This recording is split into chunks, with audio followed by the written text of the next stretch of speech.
guys, thanks for tuning in. Chris Tran here for Arms Collective. I'm here today with my friend Brad. Brad is a first-degree Brazilian Jiu-Jitsu black belt under Professor Marcelo Alonso and owner of the Warrior Factory. Brad's going to be giving me a hand today as we kind of put the 212 Tactical Designs belt clip system through its paces. We're going to talk about three different things today. The first thing we're going to talk about is officer safety in terms of defensive tactics and how it relates to ground game, officer survival with the ever-evolving fight game changes with the advent of MMA. The second thing we're going to talk about is how well do duty belt components that are currently out in the market today hold up against an MMA fighter or somebody who has functional training on the ground. And the third thing we're going to do is a practical demonstration of whether the 212 Tactical Designs system holds up or not. So stay tuned, it should be a lot of fun, and you get an opportunity to see me get my butt kicked by somebody who really does what they're doing. So let's get this going.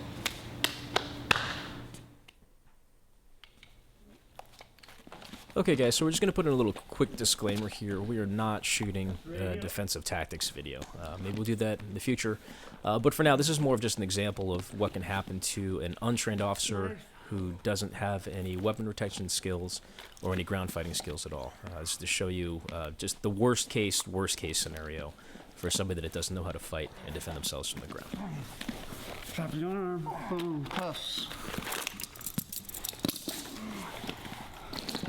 Oh, I see. The taser.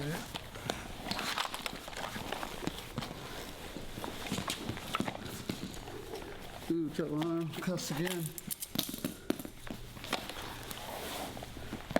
See the gun. There's.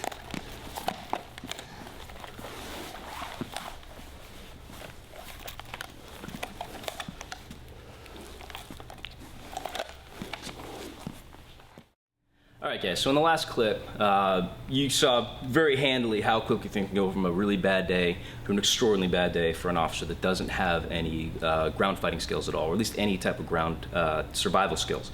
What I was mimicking there was the typical officer who doesn't train, doesn't have any idea of wrestling or jiu-jitsu background or anything like that, really just trying to be aggressive and get away from an aggressor. What we're going to do now is we're going to move, talking about if you don't have your officer safety survival skills, fix them. And if you're in the process of getting them fixed or you just don't have them at the point in time, the next thing that we really have to look at is officer safety as it pertains to the gear that we use. So what I'm wearing right now, I'm actually wearing a drop leg holster.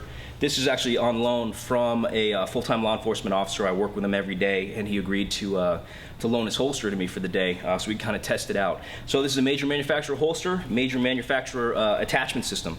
So we're going to see kind of how it holds up, or just show you what some of the deficiencies or some of the advantages of it are. All right, guys. So now we're in the guard again. A lot of us are taught to grab the bad guy, hug him, bear hug him. Then I want you to think about something. In real life, it's not going to be this easy for the bad guy to grab your gun. People say, hey, I'm going to grab my gun and shoot him. No, Chris wouldn't want to grab his gun right here, because what if I'm stronger and I'm punching him, whatever. He wants to maybe keep his gun in there, but he needs to get away. Again, he would be delivering strikes if he could, or if he needed to wait for backup, he would hug me in there and make it hard. But again, just by me bear hugging me and holding me out, I can still start to feel where the gun's at. I realize I can't get the bells and whistles to work, so I start to find the easy stuff. Find the buttons that work. I start to get this gun off. Again, Chris would be punching me. Again, this is just for video, but what if I'm a big guy? Size mismatch is everything. I can take a few punches, and there you go, I have the gun. So I want you to be thinking about that. All right, so we saw how that last one worked out, or didn't work out. We're going to do exactly the same thing, this time on a taser holster. So this is a drop leg, major manufacturer attachment point. We're going to simulate this from a stand-up fight. Most fights start standing up, but the vast majority of them end up either in a clinch and then down on the ground. So we're going to see how well this holds up from a stand-up.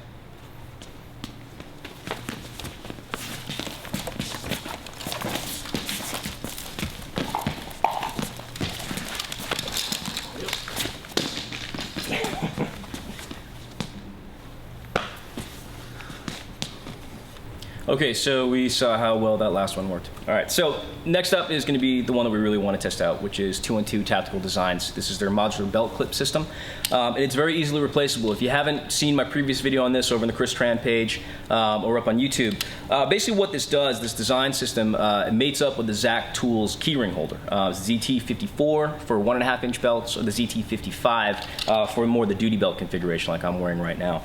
So what this does is that this replaces the typical Fastex buckle, which, as you guys saw pretty handily, 2 different types of variations of it. They're pretty easy to beat. This is not something you want to have your holster attached to.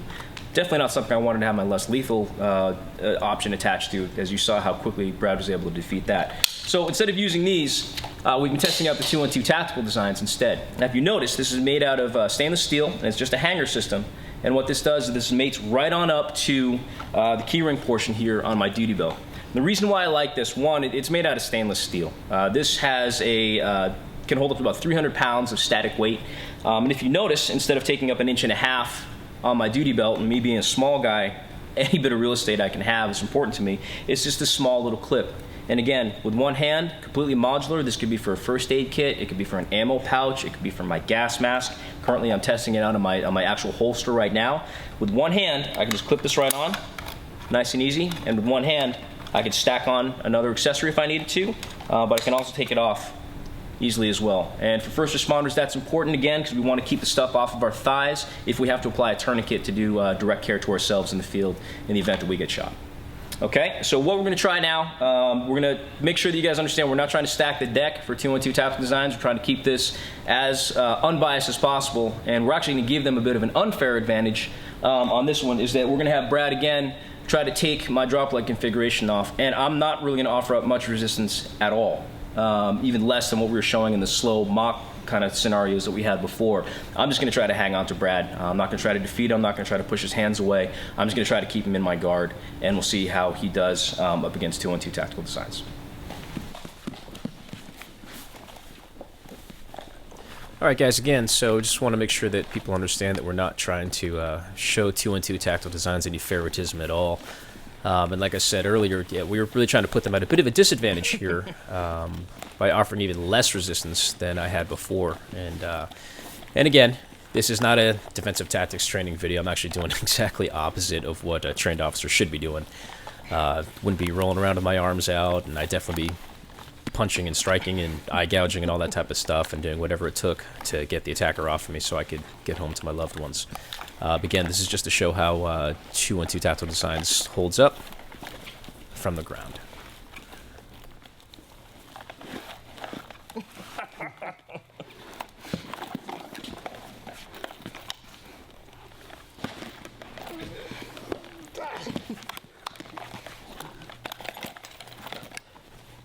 Much harder than that.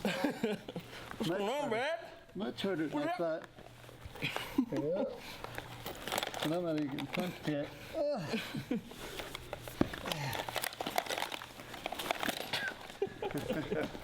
was harder than I thought. Yep, that was good.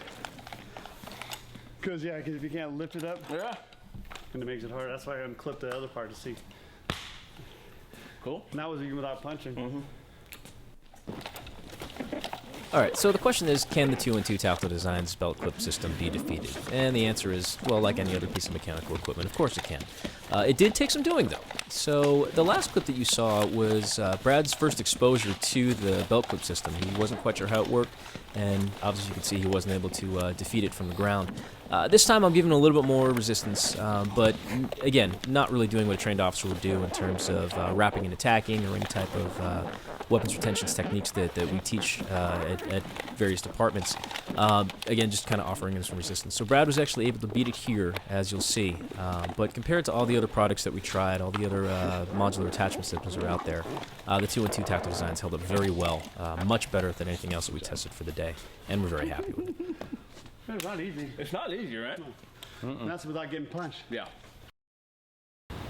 Hey guys, thanks a lot for watching our clip. I hope you found it entertaining and educational for all of you. One thing that I did want to mention, I was talking with the folks from 212 Tactical Designs, and one point that they did want me to bring up is that they do have, you can't just take this system and clip it on any pre-existing ZAC tool belt clip or keyring holder or whatnot if you want to have the retention capabilities that you saw demonstrated in the video today. You do want to look for two specific models, the ZT54 and the ZT55. Those are the newer models for the 1.5-inch belts and the duty belt size belts. If you have any questions, take a look at the pictures that we're putting on the screen right now so you can see what the newest ones look like that perform the best when it comes to retention with the modular clip design. And if you have any questions, feel free to hit 212 Tactical Designs up on Facebook. They've got a great Facebook page and they're extraordinarily responsive. All right, thanks again for watching. Hope you guys enjoyed it. Chris Tran for Arms Collective. Have a good one.